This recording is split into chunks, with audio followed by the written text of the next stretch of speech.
I'm thinking today about God's providence and how we can maintain the belief that behind it all, behind all that we see in the world and in our lives, that God is acting, guiding, moving for our good.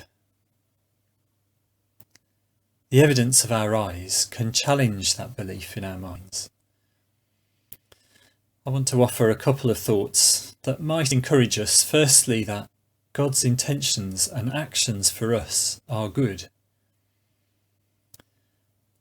And also something that I heard that helped me and you might find helpful too. In our gospel reading from John today, Jesus starts by saying to his disciples, "Do not let your hearts be troubled."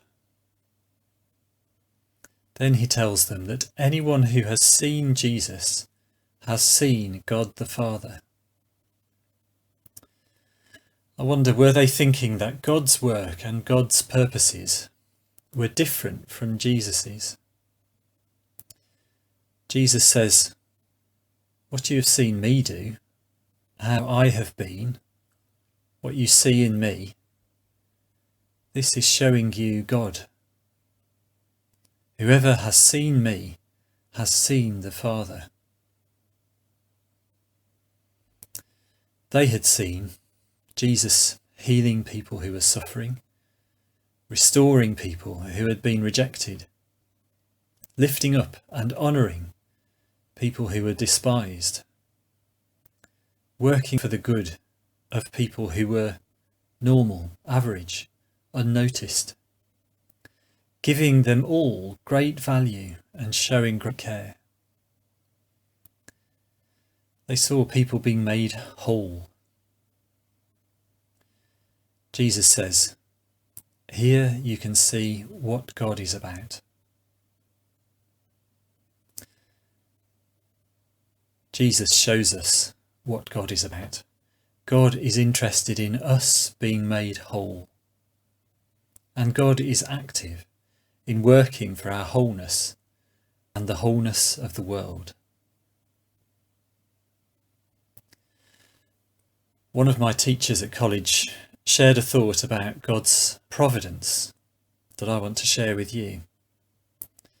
He told us the Greek word for providence is pronoia. Pronoia sounds a bit like another Greek word that we still use in English. Paranoia. Paranoia, which is the complete opposite. Paranoia we generally use to mean a belief in a conspiracy of invisible forces working against you. Pronoia, providence, is the total opposite. It could be described as a belief in a conspiracy of invisible forces working intently for your good. This is what we see in Jesus.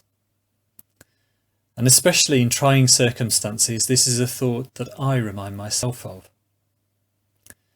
That in God, there is a conspiracy of invisible forces working intently for our good.